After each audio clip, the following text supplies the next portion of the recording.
Welcome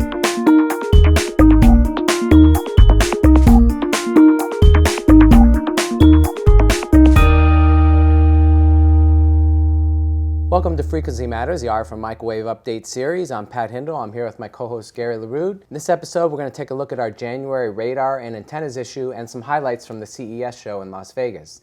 So the cover story for January, very good. It's written by authors from the University of Oklahoma and the Army Research Labs, and they discuss Horus, a test bed for fully digital phased array radars. And they take a look at kind of the evolution of radar over the years, and then talk about their new design, which is a fully digital mobile S-band phased array radar. So very good article, very well written. What do we have for other technical features? Well, along the lines of the theme of the issue, we have an app note from Analog Devices that talks about using multi-channel transceiver ICs for phased array radars. And the benefits, as you would expect, are with more integration, you get smaller size, you get less power dissipation, but it's also interesting in that there's improvement in phase noise depending upon how you configure the local oscillators. Then we have an article from Kumu Networks. This is about interference cancellation when you have two, say, TDD radios that are co-located in proximity and fairly close in frequency. Typically, to avoid adjacent channel interference and overload, you would space them out in the frequency bands, but using this cancellation technology, you can actually reduce that guard band down to 0, so that's impressive. Then PlexTech RFI has a 4-channel power amplifier, single MMIC design that operates at 28 gigahertz, the 5G band.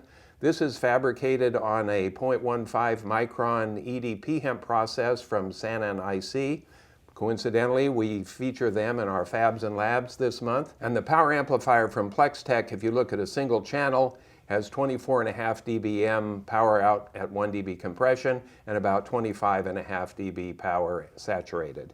And then we have an interesting collaborative article from Shanghai University, Fengchia University, and Huizhou Wireless.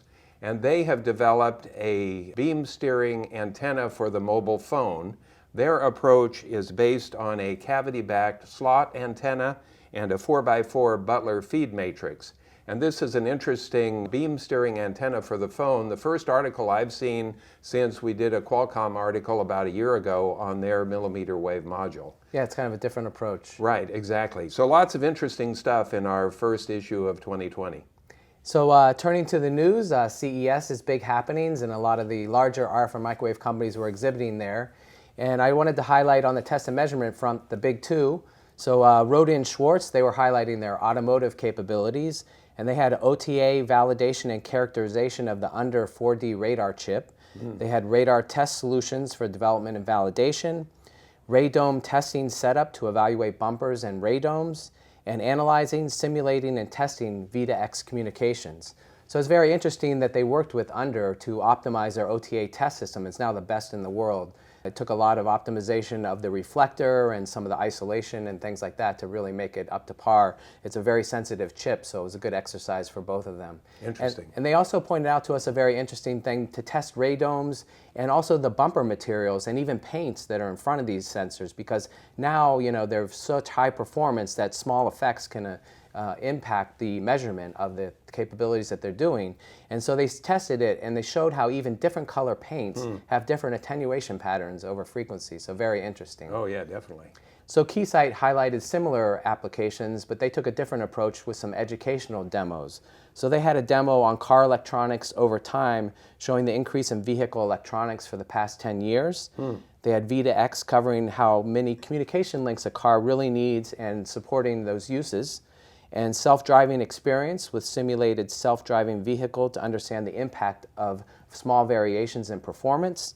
And finally, a IoT and car covering how the fusion of humans, IoT, and cars enables personalized driving experiences.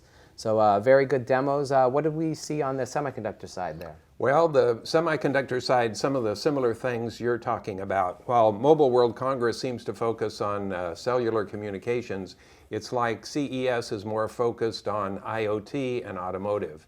And so in that light, Qorvo and Skyworks seem to be competing for similar market share in these spaces. Qorvo had several announcements. They had a new kit that provides Wi-Fi, Zigbee, Thread, and Bluetooth Low Energy for in-home applications. They announced 2 IoT modules that cover both narrowband IoT and LTE-M. And then they introduced a suite of products for V2X, which included integrated FEMs, individual components, and filters. One of the most interesting, I thought, was a BAW coexistence filter operating up in the upper 5 gigahertz band. Wow. To provide coexistence protection for your traditional Wi-Fi and the 5.9 gigahertz V2X band. Then Skyworks, not to be outdone, they have started talking about IoT as massive IoT because of the proliferation, and their focus is on the home, or at least what they were talking about at CES. And they have a really interesting system in a package that they introduced, which has the RF front end, the transceiver, the power management, memory, and a baseband modem for an LTE multi-band radio that goes basically from 700 megahertz up to 2.2 gigahertz. So that was very impressive. And then they have a number of FEMs for in-home applications. They're focusing on security. And they said they have design wins from Amazon, from Arlo, from Google, from Honeywell, and Ring. So a lot of nice success for them. And then certainly Qualcomm had a big presence at CES. Their strategy is to kind of leverage a lot of their investment in modem and other technology like the Snapdragon and apply it to broader markets. So automotive is a key target for them. They had a number of announcements in that area. So a lot of activity at CES. Yeah, it's interesting how CES has become more consumer electronics and automotive applications. 5G's there, but it's kind of in the background compared to these other ones. And Mobile World Congress is really the 5G show. Yeah, exactly. So my favorites for CES, I'd like to cover those. Yeah. I'm really into the autonomous vehicles and robots. I think those are very interesting.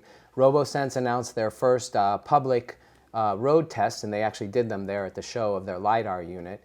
And we saw Uber and Hyundai announce the flying taxi. So they have this concept which will transport up to 4 people at a time through the air. So that will be great to see in the future. Yeah.